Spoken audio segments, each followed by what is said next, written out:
anak-anak dari buta huruf menjadi niat guru Usman untuk mengajar. Jarak yang jauh tidak menyurutkan keinginannya untuk bisa memajukan kecerdasan anak di desanya. Lalu bagaimana pengalaman Usman mengajar selama 21 tahun? Kita sudah akan berbincang dan bergabung dengan Usman Ahmad Wato Wutun, guru SD Negeri Arang, NTT, dan siswanya sudah bergabung juga ada Ibrahim Firman. Selamat malam Pak Usman, Ibrahim. Selamat malam Ibu. Selamat Apa malam kabar, Ibu. Pak Usman dan Ibrahim? Baik. Baik, Pak Usman, tadi kami mendengarkan berita sebelumnya bahwa Bapak sudah 21 tahun mengajar di SD Negeri Arang. SDN Arang ini sebelumnya adalah swadaya ya, antara Pak Usman guru-guru dan juga warga. Ceritanya bagaimana Pak dari awal itu? Jadi ceritanya dari awal adalah saya dihubungi oleh salah satu tokoh masyarakat dari Arang untuk mendirikan sekolah di Arang. Lalu saya berpikir daripada anak-anak di Arang tetap tidak sekolah, akhirnya saya mengambil keputusan untuk bersedia mendirikan sekolah di Arang sekaligus sebagai pengajar di Arang.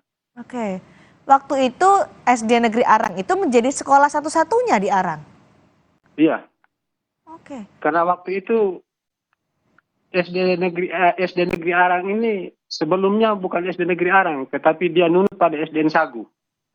Oke. Baik, itu satu-satunya sekolah ya di sana, SD sekolah dasar.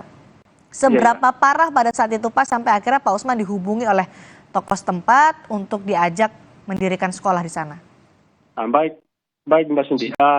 Saya akan menceritakan bahwa ketika saya dihubungi, saya tidak keberatan karena jarak jangkauan antara sekolah di desa induk, desa Sagu, agak jauh dengan Dusun Arang. Dan satu-satunya Dusun Arang itu terpencil sekali, Bu. Dia dengan desa tetangga juga jauh, ke desa induk juga jauh. Jadi anak-anak harus ke SDN Sagu karena jauh banyak yang drop out. Kondisi buta huruf di sana bagaimana pada saat itu, Pak? Pada saat itu anak-anak banyak yang drop out sehingga saya mengambil keputusan untuk mendirikan sekolah di sana dan saya tampung anak-anak yang drop out dari SD kelas 2, 3, saya tampung masuk jadi SD kelas 1 di Arang. Lalu? Sehingga perjalanan kami tetap berjalan sehingga sekolah tetap berjalan dan kelas 1, 2, 3 tadi bisa disatukan menjadi satu kelas, yaitu kelas 1. Ada berapa siswa pada saat itu? Ada 60, Bu. 60 dalam satu kelas? Iya. Dan hanya Pak Usman pada saat itu yang mengajar? Iya. Setelah berjalan beberapa bulan, ada teman satu dari desa tetangga melamar. Oke. Akhirnya saya terima dia dan kami 2 orang mengajar di SDN Arang situ. Baik. Itu 21 tahun yang lalu. Perjalanannya kemudian menjadi SD Negeri Arang bagaimana tuh, Pak Usman? Oh, baik. Jadi awalnya kami hubungi SDN Sagu, sehingga SDN Arang itu awalnya adalah filialnya SDN Sagu. Ya. Lalu kami dekati kepala sekolah, dekati kepala desa Sagu, untuk sama-sama kami mendirikan filial Arang itu, sehingga sampai sekarang setelah dia berjalan selama 5 tahun, dari 2002 sampai ke 2007 baru didefinitifkan menjadi SD Negeri Arang. 2021, Pak Usman ya? 2002 sampai 2007, kemudian dia didefinisikan menjadi SDN Arang. Oke, baik. Sekarang sudah sekolah dasar negeri. Pak Usman sendiri kan tadi dalam paket berita sebelumnya menempuh perjalanan yang tidak mudah untuk dari rumah sampai ke sekolah untuk mengajar.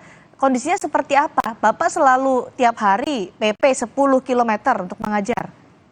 Iya. Karena jalannya agak parah, sehingga kami harus berjalan kaki dari rumah ke sekolah.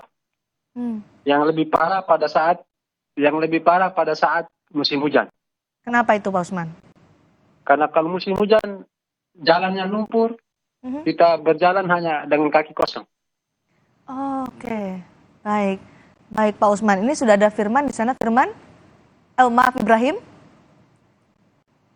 Ya, Baik, Ibrahim. Ibrahim diajar Pak Usman sehari-hari?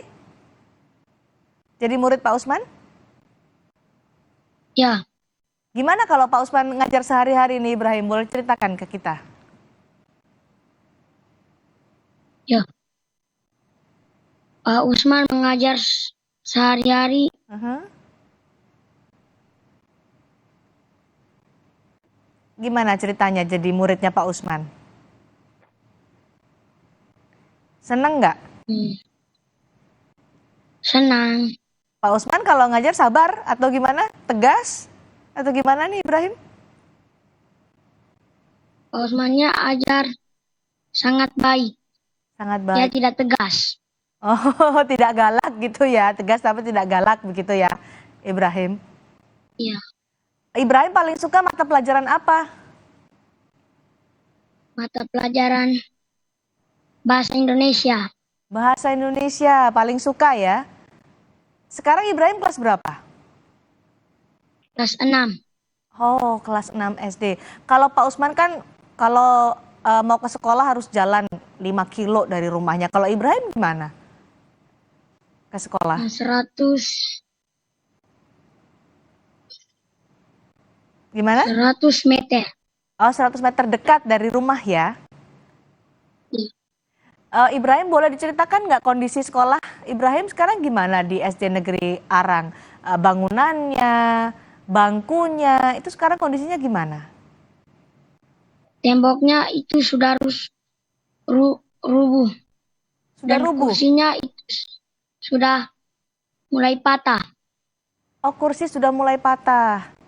Oke, papan tulis, terus fasilitas-fasilitas lain kayak eh, apa alat-alat peraga untuk belajar gimana di sana Ibrahim?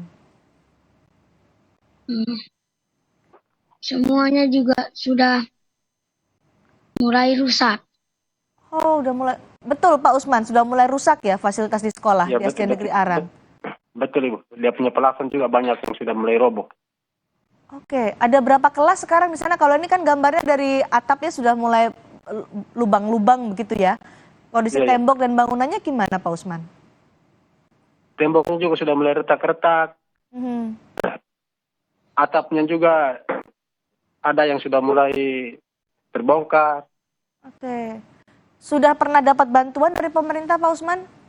Belum pernah. Sama sekali. Sama sekali belum pernah. Meskipun statusnya sudah sekolah dasar negeri ya. Iya, iya.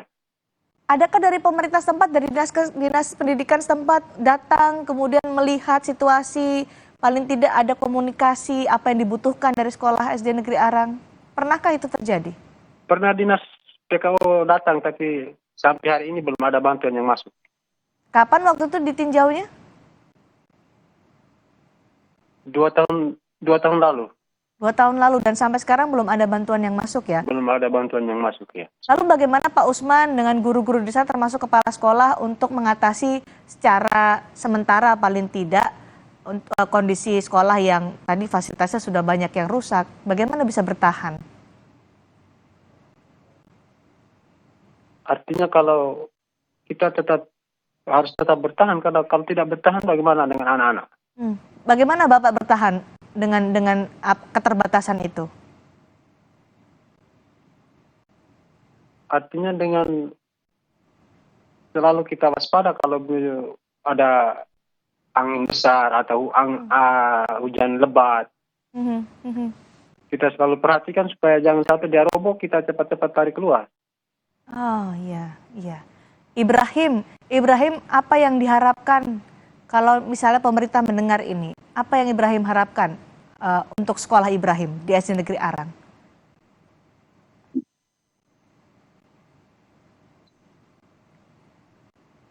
Bisa diperbaiki.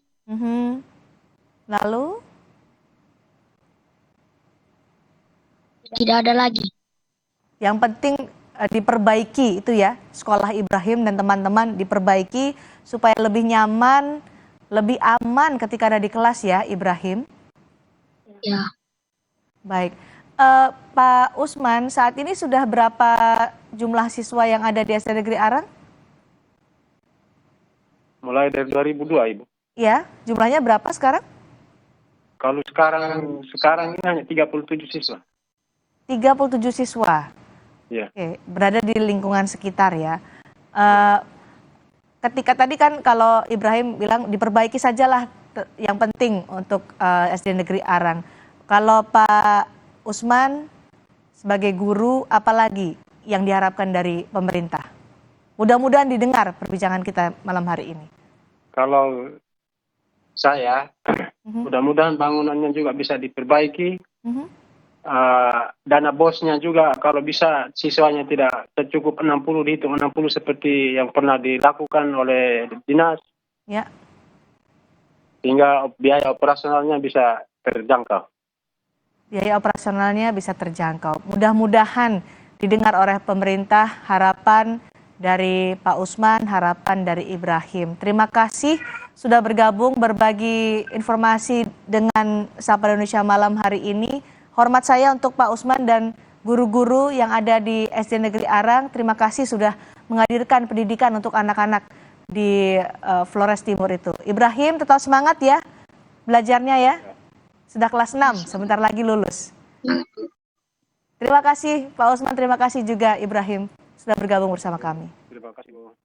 Dan sudah tetaplah di Sapa Indonesia Malam, kami masih akan kembali dengan informasi di tengah kemajuan zaman dan digitalisasi. Pemuda di Blitar, Jawa Timur memilih memberi perhatian lebih pada sejarah dan tokohnya.